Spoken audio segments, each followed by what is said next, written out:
ओम शांति।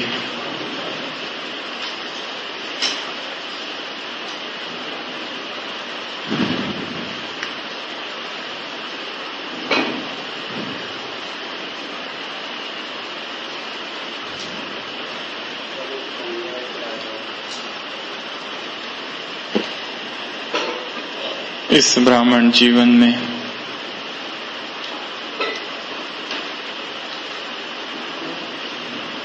जो भी नियम और मर्यादाएं हैं,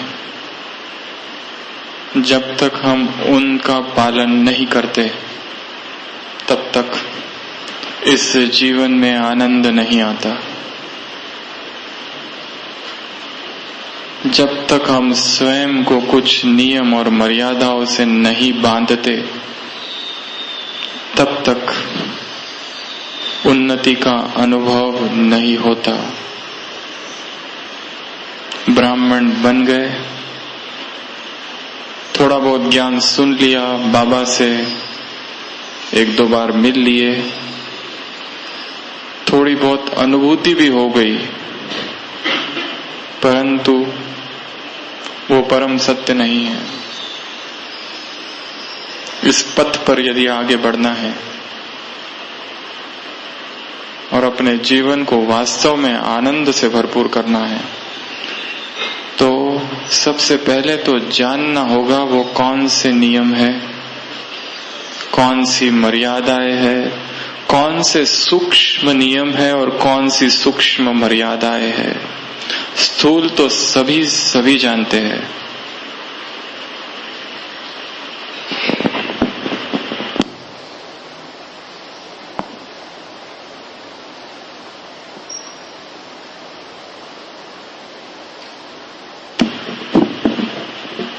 परंतु जैसे जैसे हमारा मन पवित्र होते जाता है, शुद्ध होते जाता है, उन नियमों की बारीकी का हमें ज्ञान पता चलता है। बाबा ने जो भी नियम बताए हैं उसके एक एक नियम और एक एक मर्यादा के पीछे डीप फिलॉसफी है, एक सूक्ष्म मनोविज्ञान छिपा हुआ है। आज जगत में मनोविज्ञान की हजारों किताबें हैं, भारत में भी और पश्चिम में भी, पूर्व के देश में भी और पाश्चात्य जगत में भी।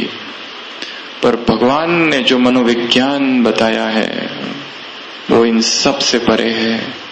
सारी ही 70s की मुरलियां, व्यक्तवाणियां, सारी 80s की मुरलियां बहुत बहुत गहरी है। एक एक पैराग्राफ बहुत गहरा है। उन सभी को जानना यह हमारा कर्तव्य है, क्योंकि ऑलरेडी सभी ने लेट एडमिशन ली है। स्कूल चालू अगर हुई जनवरी में, अगर कोई मार्च में, कोई अप्रैल में, कोई जून में आता है स्कूल में, तो उसे क्या करना पड़ेगा? सबसे पहले जो कुछ उसने नहीं पढ़ा, जो उसका मिस हुआ है, उन सभी चीजों का अध्ययन करना पड़ेगा। इस क्लास में ऐसे कितने हैं जिन्होंने 69 से लेकर तो अब तक चली हुई सारी ही अव्यक्त वाणियां पढ़ी है? 69 से लेकर तो अब तक की कोई नहीं। सभी ने लेट एडमिशन ली है। पहली बात तो ये। एग्जाम जो होने वाली है वो सबकी एक ही तारीख को होने वाली है, सबकी समान है। उसमें फिर ये मत कहना ये आउट ऑफ सिलेबस है क्वेश्चन। दोष किसका है? तुम्हारा।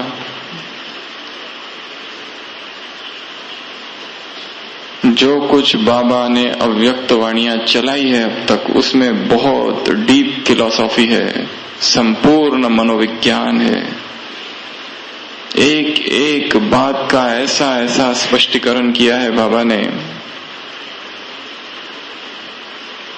अभी जो मुरलियां चल रही है कुछ सालों से, पिछले 4-5 सालों से, ये कोई मुरलियां नहीं, बाबा केवल मिलने आते हैं। ये तो मिलन है, बहलाना है। जो उसको कहना था वो तो कह दिया है उसने।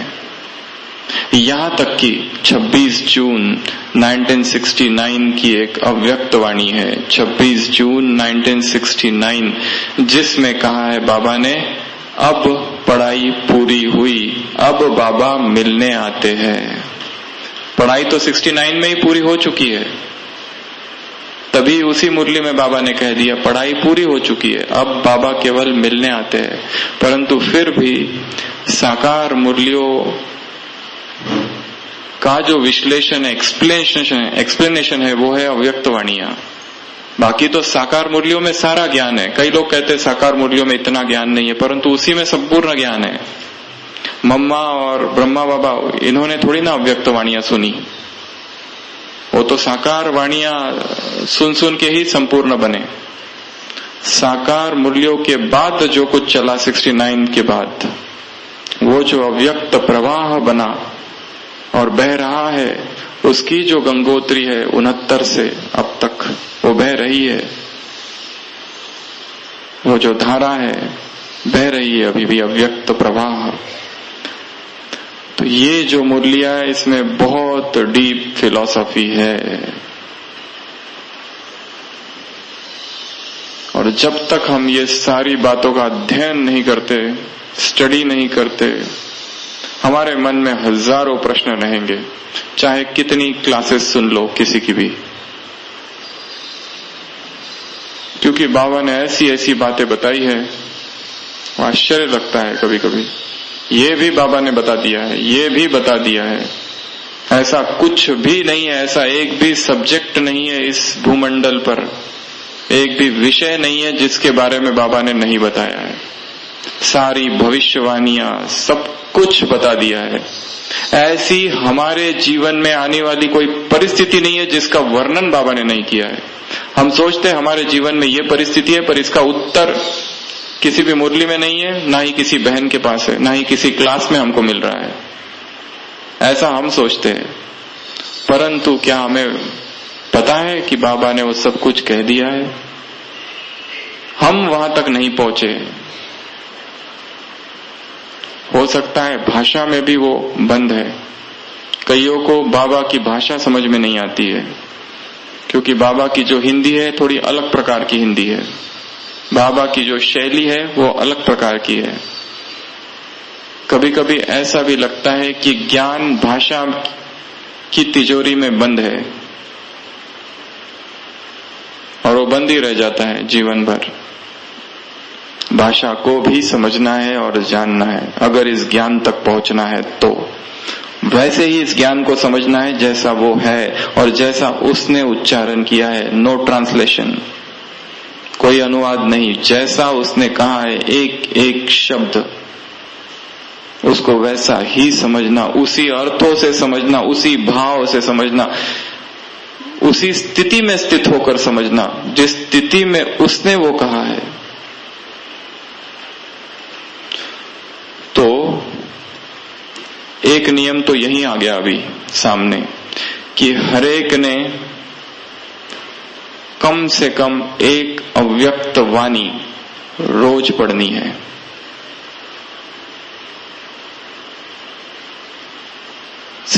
से चालू कर सकते हैं। 21 जनवरी 1969 फर्स्ट अव्यक्त वाणी। 18 जनवरी को बाबा अव्यक्त हुए, 21 जनवरी को बाबा अव्यक्त बाप दादा है गुलजार दादी के तन में पहली बार। तो रोज अव्यक्त वाणी, एक अव्यक्त वाणी पढ़ना, इसको एक नियम की तरह जीवन में बना लो। यदि हाँ वो भाषा समझ में नहीं आती है और बहुत बड़ी लगती है मुरली, तो एक पूरी अव्यक्त वाणी न पढ़कर एक पेज, एक पैराग्राफ, एक अनुच्छेद, उतना तो कर ही सकते हैं। यदि वो भी नहीं पसंद तो स्पार्क की बहुत सारी किताबें हैं टॉपिक वाइज। दृढ़ता, बाप समान कैसे बने, उसमें संकलन है बाबा के महावाक्यों का, छोटे छोटे महावाक्य, जो भी टॉपिक है। जैसे हमारी सुबह की क्लास है उधर, उसमें अभी कुमार जीवन पर चल रहा है, उसका 7वां या 60वां या 65वां पार्ट चालू है अभी। उसके पहले आलस से अद्विलपन का पूरा हुआ, तो आप भी स्पार्क की जो छोटी छोटी किताबें, और इंटरनेट पे सब कुछ फ्रीली अवेलेबल है, जो सोचते हैं कि हम मोबाइल में पढ़े या टैब पे पढ़े या कंप्यूटर में पढ़े, वो भी कर सकते हैं, परंतु पढ़ना जरूर है।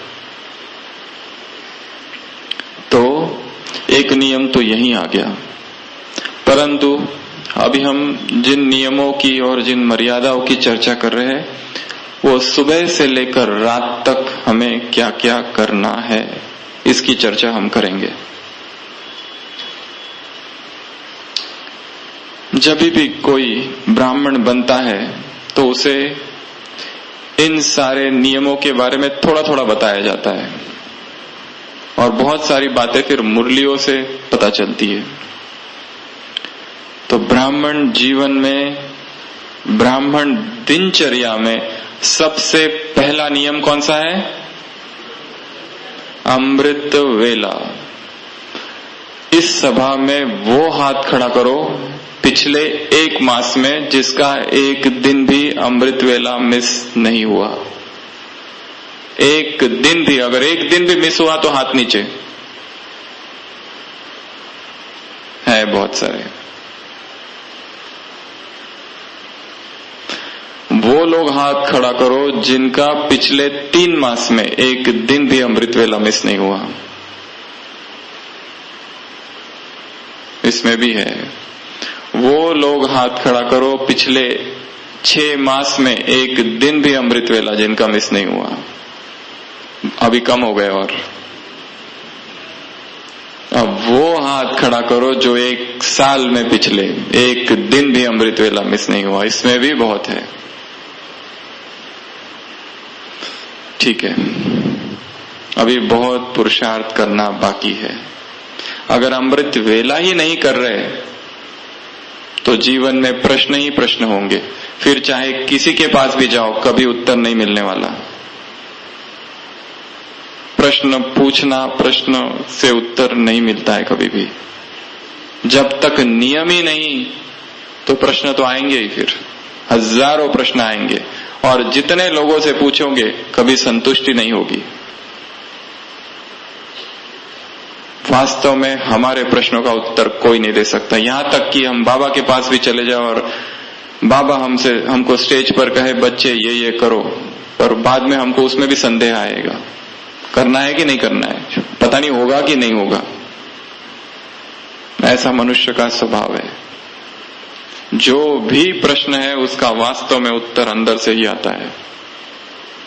All the answers of our questions are in the subconscious mind. अवचेतन मन में हर प्रश्न का उत्तर है,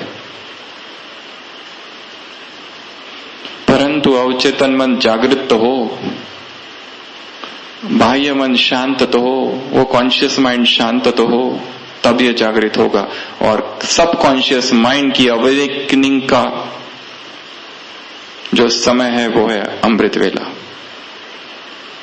It is a time for the subconscious to arise, to awake. वहीं सब कुछ है। अमृत वेला चाबी है जीवन की सभी समस्याओं।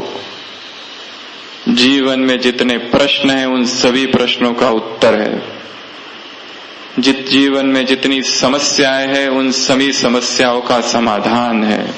जितने क्वेश्चन है उन सभी का आंसर है। तो सबसे पहला नियम कौन सा है? अमृत वेला। अभी उसमें भी आंख खुली, वहां से हम चालू करते हैं। सोए हैं, आंख खुली, अब क्या करना है? सबसे पहले तो बाबा को गुड मॉर्निंग करना है। कौन कौन गुड मॉर्निंग नहीं करता? सभी करते हैं, पर अमृत वेला तो उठते ही नहीं, फिर कब करते?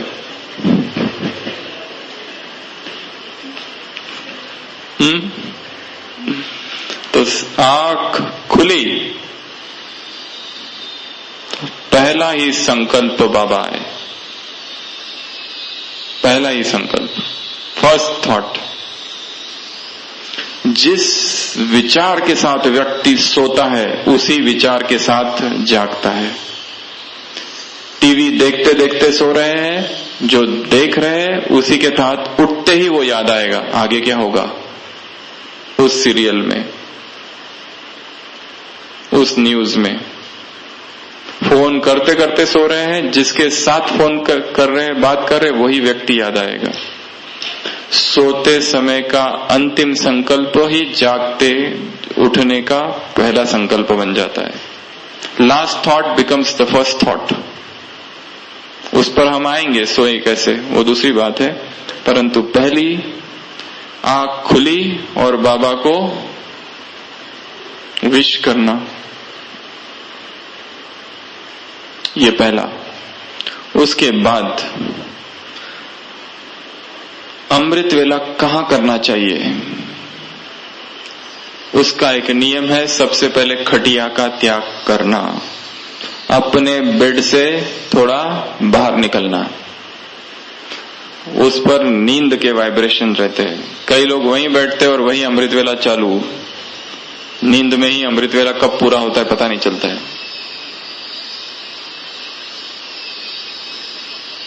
हमें याद है, हमारा छोटा भाई था, है अभी भी, तो वो जब एग्जाम रहती थी, वो क्या करता था, उसको नींद आती थी, तो वो क्या करता था, जहां सोता था अगर वो जल्दी उठ गया 6 बजे, तो वो अपनी जो खटिया है उसका बिस्तर निकाल के उसको एक जगह रखता था, खटिया को खड़ा करके बाहर रख देता था, ताकि वापस मोह ना हो जाकर सोने का, उसको ही हटा देता था। ऐसे करता था वो। जो भी हमारा बिस्तर है उसको ठीक करके रख देना या वहां से हटा के बाहर रख देना।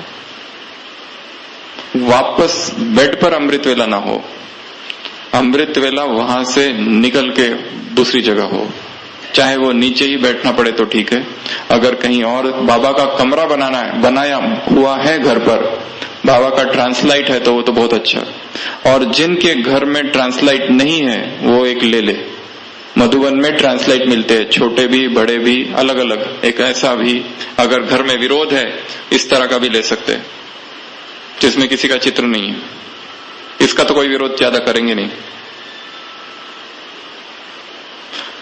बाबा का अगर कमरा है तो बहुत अच्छा,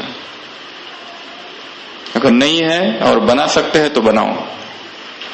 अगर बनाना असंभव है तो कहीं पर भी कर सकते हो बैठकर। अगर छत है, छत पर भी कर सकते हो।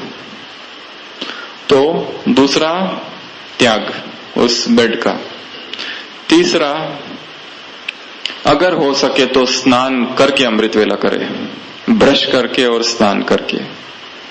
ये एक सूक्ष्म नियम है, परंतु जो नींद आती है अमृत वेले में फिर नहीं आएगी। ब्रश करते करते ही बहुत सारे यहाँ की जो नसें हैं एक्टिव हो जाती है, और स्नान करने हमारे शरीर में पोर्स होते हैं, छोटे छोटे छेद, वो सारे खुलते हैं। हो सके तो स्नान करके, अगर नहीं संभव तो फ्रेश मुंह पे पानी डालकर पूरा फ्रेश होकर ही बैठे ताकि नींद ना आए। तीसरा। फिर चौथा, जब बैठे तो उस अमृत वेला में कुछ नवीनता हो। अमृत वेले की एक छोटी किताब आती है, अमृत वेला जिसका नाम है, जिसने नहीं पढ़ी होगी वो उसको पढ़े।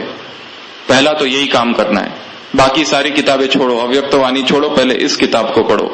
बाबा ने अमृत वेले के बारे में क्या क्या कहा है, क्योंकि यदि हमारा अमृत वेला नहीं हो रहा है इसका मतलब उसके बारे में हमारे मन में इतनी जानकारी नहीं है, उसके महत्व के बारे में। पहले तो महत्व को समझो क्या है। एक तो ये, फिर उसके बाद में जब हम योग करने बैठे, फिर यहां पर अलग अलग स्थितियों का अभ्यास करना है। कभी समान का अभ्यास, कभी सूक्ष्म वतन में जाकर बाबा से सर्व संबंधों की अनुभूति करना, कभी परमधाम में जाकर बीज रूप स्थिति में स्थित होना, कभी फरिश्ता बनकर विश्व को सकाश देना, कभी सतयुग का अभ्यास करना कि हम सतयुग में हैं, कभी द्वापर में पूज्य स्वरूप का अभ्यास। ये 5 स्वरूपों की ड्रिल बाबा ने बताई है, इनका अभ्यास करना। एक दूसरा काम है बाबा से रूरियान करना, बात करना, टॉक विद गॉड, उसके साथ बात करना। तो ये जो 45 मिनट से 4 से 4:45 तक हो सके तो थोड़ा जल्दी उठ जाए। ऐसा नहीं कि 4 बजे ही उठे फिर तो 10-15 मिनट चले गए। हो सके तो 3:45 या 3:30 और उसके बाद करें। अगर एकदम ही नहीं उठना होता है किसी का तो फिर धीरे धीरे बढ़ाए। कोई अगर 6 बजे उठता है डेली, अब संकल्प करे कि आधा घंटा पीछे 5:30 बजे कम से कम उठे। 5:30 बजे उठने वाला फिर संकल्प करे और आधा घंटा पीछे, कुछ समय के बाद और पीछे और पीछे पीछे पीछे पीछे 4 बजे तक पहुंचना है। उसके भी पहले थोड़ा, ताकि फ्रेश हो जाए 4 बजे तक और अच्छा अमृत वेला हो। यह है पहला नियम, अमृत वेला। अगर नहीं कर रहे हैं तो पहले तो संकल्प करो कि हमें करना है। अगर तब तक जीवन में समस्याएं रहेगी, प्रश्न ही प्रश्न पूछते रहेंगे, ये क्या करे, वो क्या करे, ये ऐसा करता है, वो ऐसा करता है, ये विघ्न डालता है, ये विघ्न डालता है, इस प्रश्न का उत्तर क्या है, तीव्र पुरुषार्थ कैसे करे, ये हजारों प्रश्न आते हैं। हम पहले धारणाओं में तो स्थित हो जाए तो प्रश्न स्वतः ही विलीन हो जाएंगे। तो पहला नियम अमृत वेला। दूसरा नियम, अमृत वेले के बाद कई भाई और बहनें हैं जो सो जाते हैं और नींद भी बड़ी आती है। ये एक सार्वजनिक समस्या है। अमृत वेला हो गया, चलो बिस्तर पर और सो जाओ, 6:30 बजे उठना सीधा, फिर फ्रेश होके मुरली। ये जो समय है ये चिंतन का समय है, यही तो अध्ययन का समय है। अमृत वेले में बुद्धि इतनी एकाग्र हो गई, अब उस एकाग्र बुद्धि को अध्ययन में लगाओ। अव्यक्त वाणियां या किताबें जो है उसका अध्ययन करना, ज्ञान की चर्चा करना, मनन करना, अध्ययन करना, पठन पाठन करना, वो सभी बातें करनी है। तो ये जो समय है 4:45 या 5 से लेकर 6 तक का, ये समय है अध्ययन का, ये समय है एक्सरसाइज का। हो सके तो एक्सरसाइज या फिर वॉक, कोई भी एक क्लास ले लो और उस क्लास को सुनते सुनते वॉकिंग करो। अगर नींद करने की आदत है तो लंबा राउंड लगा के आ जाओ, कहीं से दूर चले जाओ और आ जाओ। वॉकिंग अपने आप में एक एक्सरसाइज है, सर्वोत्कृष्ट एक्सरसाइज है। एक विदेश का लेखक है, उसने अपने संस्मरण में लिखा है, एक बार मेरे पिताजी से मेरा झगड़ा हो गया, इतना भयंकर झगड़ा हो गया मेरे पिताजी के साथ कि मैंने कहा अब मैं घर छोड़कर जा रहा हूं। और वो निकल पड़ा पैदल, जा रहा है 1 किलोमीटर, 2 किलोमीटर, 3 किलोमीटर, 5 किलोमीटर, बहुत भयंकर झगड़ा हुआ। और चलते चलते वॉकिंग करते करते उसको पता चला गलती तो मेरी ही है। वॉकिंग में ही उसके विचार परिवर्तन हो गए, उसको पता चला गलती तो मेरी ही है, मैं क्यों उनको डांट रहा था, और वापस आता है। तो वॉकिंग के बहुत सारे फायदे हैं। अगर जो वॉक नहीं करते उनको टाइम निकालना है कैसे भी करके वॉक के लिए। और वॉक भी कैसा, अगर हो सके तो कुछ सुनो, अगर नहीं सुनना चाहते तो नहीं सुनो। प्रकृति का आनंद, प्रकृति के सानिध्य में जाओ, चिड़ियों की आवाज, प्रकृति का सौंदर्य, पहाड़, नदियां, अगर हो सके तो गार्डन, छत, अगर बाहर जगह नहीं है तो छत अगर है तो छत पे भी जा सकते हैं। ये जो पीरियड है 5 और 7 के बीच का, इसको सफल करना है, ये वेस्ट ना जाए। उसमें अगर फ्रेश होना है तो फिर वो फ्रेश होना, या कुछ बच्चों का कुछ करना है वो भी कर सकते हैं, परंतु इस पीरियड में सोना नहीं है, बस अपने आप को जगा के रखना है। उसके बाद है मुरली। तीसरा नियम है मुरली। आजकल बहुत सारे साधन उपलब्ध है जिस वजह से लोग मुरली सेंटर पर नहीं सुनना चाहते और घर में पढ़ लेते या सुन लेते, परंतु यहां आना, when you enter this area, you are entering into a magnetic field. यहां एक मैग्नेटिक फील्ड है, एक स्पिरिचुअल वाइब्रेशंस है। इस फील्ड में एंट्री करना, वो सुन तो आप कहीं पर भी सकते हैं, पढ़ तो कहीं पर भी सकते हैं, परंतु वहां बैठना, एकाग्र होना थोड़ी देर के लिए, आप एक प्रयत्न कर रहे हैं स्वयं को जीतने का, अपनी देह को जीतने का। नहीं तो इस तरह कहीं कोई बैठते नहीं है। थोड़ी देर बैठेंगे फिर घूमेंगे, थोड़ी देर करेंगे घूमेंगे, थोड़ा सा पढ़ेंगे फिर घूमेंगे। कोई कहते हैं हम टीवी पर देख लेते हैं मुरली, उसमें थोड़ा देर देखते फिर कहीं और कुछ करते। यहां कुछ नहीं कर सकते, यहां बैठना ही पड़ता है।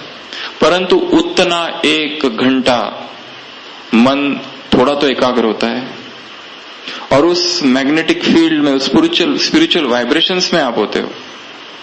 अच्छा, वो भी मान लिया कि जो बताया जा रहा है वो सब आपको पता है। मुरलियां तो इतनी सुनी है, सबने सब पता है। लक्ष्मी नारायण बनना है, बाप समान बनना है, मनसा वाचा कर्मणा, किसी को दुख नहीं देना है, काम महाशत्रु है, बाप आया है, आत्मा समझ बाप को याद करो, अब घर चलना है, विनाश सामने खड़ा है, सारी बातें सबको पता है। यही तो है ना मुरलियों में, यही सोचते हैं कि हमको सब पता है। उसके लिए नहीं,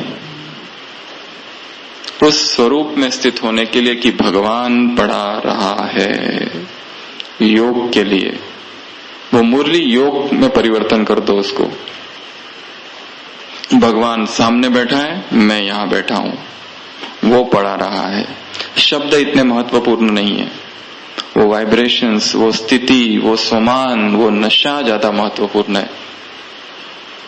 इसके लिए मुरली यहां आकर सुननी है, घर पर नहीं।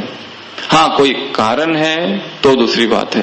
कभी एक ज्ञानामृत में किसी ने आर्टिकल लिखा था 108 कारण मुरली न सुनने का। हमें याद नहीं कौन से ज्ञानामृत में आया था, परंतु एक बार आर्टिकल आया था। किसने लिखा था पता नहीं। उसमें कई सारे कारण थे, बारिश आ रही, घर में मेहमान आ गए, पेट में दर्द, सिर में दर्द, हाथ में दर्द, इस तरह के बहुत सारे कारण थे। 108 कारण थे मुरली न सुनने के। प्रोग्राम थोड़ा अच्छा चल रहा था टीवी पर, या मैच चल रही थी, या कुछ और हो रहा था, थक गए थे, थोड़ा सा बुखार जैसा लग रहा था, इस तरह के बहुत सारे कारण उसमें दिए थे। तो जितना हो सके सेवा केंद्र में जाकर ही, आश्रम में जाकर ही मुरली सुननी है। और एक उसी में मुरली सुनते समय बुद्धि जिनकी बहुत भटकती है, वो लक्ष्य रखो कि बहुत सारी पॉइंट्स लिखे, या जिनको नींद आती है, सोचो हम बहुत सारी पॉइंट्स लिखे और फिर उसको रिवाइज भी करना होता है, वो दूसरी बात है। या फिर आजकल तो मुरली अवेलेबल होती है मोबाइल पे, थोड़ा सा अगर हो सके तो आते आते ही थोड़ा पढ़ लेना, ताकि बुद्धि और थोड़ी जागृत रहे। हम ये नहीं कह रहे कि पढ़ लो और फिर आओ ही नहीं, जाना तो है, बैठना तो है, परंतु हमने अगर थोड़ा सा पहले ही पढ़ के रखा है तो और ज्यादा बुद्धि एकाग्र हो जाती है। एक तो ये। उसके बाद में अमृत वेला, मुरली, उसके बाद में है हमारी दिनचर्या जो चालू होती है। उसमें एक जो नियम बाबा ने बना के रखा है वो है ट्रैफिक कंट्रोल का। अभी कईयों की ड्यूटी ऐसी है कि जिसमें ट्रैफिक कंट्रोल करना असंभव है, वो बहुत बिजी रहते हैं ऑफिस में। तो हम अपना ट्रैफिक कंट्रोल सेट करें। पहले तो अगर हमारे पास इतना बिजी नहीं है 10:30 और 12, तो हम वो करें। अगर बिल्कुल ही नहीं होता तो कम से कम उस 3 मिनटों में सुबह मुरली में क्या सुना वो याद करने का प्रयत्न करें। इतना तो कर सकते हैं। नहीं तो सिंपल से अभ्यास, मैं आत्मा हूं, शांति की किरणें मुझसे फैल रही है, बस छोटा सा अभ्यास। मैं मास्टर सर्वशक्तिवान हूं, मुझसे शक्तियां फैल रही है, छोटा सा अभ्यास। छोटे छोटे अभ्यास करने हैं। Traffic control. फिर एक नियम है भोजन का, यह सबसे महत्वपूर्ण नियम है। उसमें नाश्ता, दोपहर का भोजन, रात का भोजन सब आ गया। भोजन में सबसे पहला जो है वो है पैसा। किस पैसे से वो भोजन बनाया जा रहा है उस पर बहुत निर्भर करता है। वो पैसा यदि 2 नंबर का है ईमानदारी से नहीं आ रहा है तो कितना भी योग करो सफलता नहीं मिलेगी। जिस तरह से कमाया जा रहा है, किसी को धोखा देकर, किसी का खून चूस कर अगर वो पैसा आ रहा है इस घर में तो वो कभी सफल नहीं होगा। पहला नियम तो ये भोजन का। दूसरा नियम है किचन जो है उसकी साफ सफाई। दादी जानकी कहती है कि कहीं पर भी वो जाते हैं तो सबसे पहले किचन देखते हैं। अगर किसी गृहस्थी के घर गए तो किचन कैसा है। जिनका किचन जितना साफ सुथरा होगा उसी से वो घर कैसा है वो पता चलता है। कई लोग, जैसे कहावत है ना हिंदी में, जो झूठे बर्तन रात में वैसे ही रख देते हैं वो बर्तन रोते हैं रात भर। बर्तन रात भर रोते हैं अगर उनको झूठे वैसे ही छोड़ दिया सुबह के लिए। भोजन तैयार होने के बाद किचन ऐसा साफ सुथरा हो कि किसी को पता भी नहीं चले कि यहां भोजन अभी बनाया था कुछ देर पहले, इतनी उसमें सफाई हो। हर चीज अपनी जगह पर रखो। ऐसा नहीं कि कोई आ जाए और ढूंढते ही रहो, मिले ही नहीं वो चीज, पता नहीं कहां रख दी। हो सके तो उस पर लेबल लगा हो, इस डिब्बे में ये है, उस डिब्बे में ये है, ताकि ढूंढना ना पड़े, और बहुत सफाई से। उसके बाद है बनाना, भोजन बनाना। भोजन बनाना अर्थात ये एक बहुत बड़ी तपस्या है। इसको अपने योग में परिवर्तन कर दो। भोजन बनाने का जो समय है 1 घंटा, आधा घंटा, पौन घंटा, 1.5 घंटा, उसको कन्वर्ट कर दो योग में। कैसे? पहले तो सुमान में स्थित होकर भोजन बनाना, या फिर बहुत सारी चीजें इसमें कर सकते हैं। कभी कभी अव्यक्त बाप दादा की मुरली चला दो, उस आवाज सुनते सुनते भोजन बनाना। एक दूसरा, कोई ना कोई सोमान ले लेना, उस सोमान में स्थित होकर भोजन बनाना। और सबसे मुख्य सोमान यह है, मैं परम पवित्र आत्मा हूं। भोजन जो बन रहा है उसमें बहुत प्यार से उसको बनाना है। जैसे एक माँ है जिसका बेटा विदेश रहता है और विदेश से 10 साल के बाद लौटा है, तो कितना प्यार से बनाती है वो। ऐसे समझो कि किसके लिए हम ये भोजन बना रहे हैं, बाप के लिए, तो इतना प्यार उसमें भरा हो। और एक बात, जो भोजन बना रहे हैं एक एक सामग्री को दृष्टि देते देते बनाना। यदि तेल डाला तो अब इस तेल को दृष्टि दो, पवित्रता की किरणें। जीरा डाला, उस जीरे को भी दृष्टि दो। मसाला डाला, उस मसाले को भी दृष्टि दो। हर एक जो जो सामग्री डाली जा रही है, चावल डाल रहे उस चावल को भी दृष्टि दो। और संकल्प करो कि मेरी आंखों से पवित्रता की किरणें जाकर इस चावल में समा रही है। बनाते समय भी योग युक्त स्थिति हो। बहनों को हंसी आ रही है थोड़ी तो ऐसी योग युक्त और समान की स्थिति में भोजन बनाया जाए। बार बार याद करना है किसमें। और सबसे महत्वपूर्ण बात, हो सके तो संपूर्ण मौन में। कईयों की आदत होती है भोजन बनाते समय बीच में खा भी लेते हैं थोड़ा थोड़ा। भोजन भी बना रहा है, थोड़ा खाना भी चालू है। अगर ककड़ी है, गाजर है, वो इधर भी थोड़ा उधर भी थोड़ा, इधर भी थोड़ा उधर भी थोड़ा। ये भी एक सूक्ष्म आदत है। भोजन बनाते समय दोनों तरीके से, जिह्वा और मुख दोनों ही बंद हो तो बहुत अच्छा हो। थोड़ा बहुत बोलना है तो बोलो। तो भोजन इस तरीके से बनाना है कि हमें भी आनंद आ जाए। इतना मौन में, इतना योग युक्त स्थिति में, एक एक सामग्री को दृष्टि देते हुए, बाबा को समर्पण करते हुए, प्यार के संकल्प उत्पन्न करते हुए। यदि बाबा की आवाज नहीं है तो कोई क्लास सुनते हुए जिसमें ज्ञान की बातें हो। बाबा के गीत सुनते समय, सुनते सुनते भी भोजन बनाया जाए। किचन का जो वातावरण हो, आपको पता है जो भारतीय संस्कृति में जो भोजन बनाते हैं उनको क्या कहा जाता है? महाराज। महाराज होते हैं ना, उनकी जो रसोई होती है उसमें कोई भी अलाउड नहीं है, कोई प्रवेश नहीं कर सकता वहां। उनके जो वस्त्र होते हैं उसमें कोई सिलाई नहीं होती है, एक ही वस्त्र होता है, वो सिलाई बिना सिला हुआ ऐसा वस्त्र होता है। भारतीय सभ्यता में चौका कहा जाता है। चौका कहते हैं ना, 4 बातें होनी चाहिए उसमें। पैसा कहां से आ रहा है, किस भाव से बनाया जा रहा है, शुद्धि कितनी है भोजन की, एक ये दूसरा सब्जेक्ट है, और किस भाव से खाया जा रहा है, ऐसी 4 बातें हैं। शुद्धि अर्थात कंकड़ पत्थर मिट्टी ये तो नहीं है, अच्छे से धोया हुआ हो, साफ किया हुआ, सब्जी साफ की हुई हो, धोया हुआ हो, पानी शुद्ध हो, ये सारी चीजें स्थूल चीजें हैं, पर ये 4 चीजें भी आनी चाहिए। इसी तरह वो चौका बनता है। तो संपूर्ण योग, ये तो हो गया बनाना, अभी है खाना। मौन में हो सके तो भोजन स्वीकार करना, बाबा की याद में स्वीकार करना, धन्यवाद के संकल्प देकर स्वीकार करना।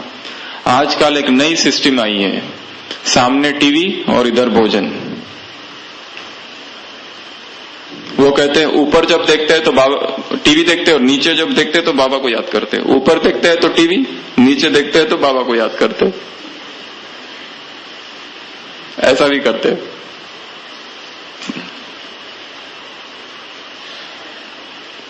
TV, video, internet, phone, message, WhatsApp, जितना हो सके इनसे दूर, एकांत में और मौन में। अगर सबके साथ खाना है उसमें भी जितना हो सके मौन। अगर बहुत ही महत्वपूर्ण है तो बोले, नहीं तो मौन में बाबा को याद करते करते, श्रेष्ठ संकल्प करते करते। और एक चीज, कल्प वृक्ष के नीचे बैठकर भोजन करना। कल्प वृक्ष के नीचे बैठकर, ताकि हम जो भोजन कर रहे हैं ये संकल्प करें कि एक एक निवाला विश्व की हर आत्मा तक पहुंच रहा है। संसार में कितने ही लोग हैं जो भूखे और प्यासे हैं, उनको कुछ नहीं मिल रहा है। हम जो खा रहे हैं वो सब तक पहुंच रहा है। इस संकल्प के साथ धन्यवाद देते हुए, उस धरती माँ को धन्यवाद, उस किसान को धन्यवाद, बनाने वाले को धन्यवाद, शिव बाबा को धन्यवाद, सबको धन्यवाद। अलग अलग अभ्यास करना है। एक दूसरा अभ्यास, मैं परम पवित्र आत्मा हूँ, मेरी आंखों से पवित्र किरणें इस भोजन पर जा रही है, भोजन शुद्ध हो रहा है। तो ये था भोजन बनाना और भोजन खाना। नाश्ता भी आ गया, सब आ गया इसमें। फिर नियम है नुमा शाम का योग। इसमें ऐसा हो सकता है कईयों की ड्यूटी है, सर्विस है, नौकरी है, ये संभव नहीं हो पाता, परंतु जब भी आप ऑफिस से वापस आए तब भी कम से कम आधा घंटा, 7 और 7:30 तो करें। अगर ये संभव होता ही नहीं है तो जब आए फ्रेश होने के बाद थोड़ा सा करें। जिन्हों को खुद भोजन बनाना पड़ता है भाइयों को आकर, वो जैसे कहा, वो भोजन बनाने की जो प्रक्रिया है उसी को योग में परिवर्तन कर दे। तो नुमा शाम का योग भी बहुत महत्वपूर्ण है। और एक चीज जो करनी है नुमा शाम, वो है सारे दिन भर जो भी हुआ, नुमा शाम को बाबा के कमरे में बैठ के बाबा को बता देना। एक है रात में चार्ट लिखना, मैं नुमा शाम की बात कर रहा हूं कि नुमा शाम को भी हम बता सकते कि ये आज ड्यूटी में ये हुआ। चार्ट तो दूसरी बात है, चार्ट लिखना, पॉइंट्स याद का चार्ट लिखना वो दूसरा, वो नहीं। नुमा शाम में योग चालू करने से पहले बाबा को ये बताए, अमृत वेले इतने बजे उठे, अमृत वेला किया, फिर चिंतन किया, मनन किया, अध्ययन किया, फिर सर्विस पर गए। समाचार सुना रहे बस खाली होने के लिए। फिर ऑफिस में किसी ने कुछ कर दिया, किसी ने कुछ कर दिया, खाली हम हल्का कर रहे हैं अपने आप को। This is just lightning the burden. सब कुछ बता रहे एक बार, और फिर योग करें। आधा घंटा, 1 घंटा, जितना भी हो सके। रात का भोजन उसके बाद आता है रात के सोने की विधि। ये सबसे महत्वपूर्ण है। कईयों को आदत है नॉवेल्स पढ़े या बाहर की मैगजीन पढ़े या टीवी देखे, सीरियल देखे, ये सब करते हुए सोना। आजकल एक नया सीरियल चालू है रात में जो आता है। एक दिन मधुबन में कोई हॉस्पिटल का एक भाई कह रहा था, हमने कहा कहाँ जा रहे हैं? वो कह रहे थे अशोक भाई की क्लास है। हमने कहा क्या? वो सम्राट अशोक सीरियल चालू है ना। तो इस तरह से कह रहे थे।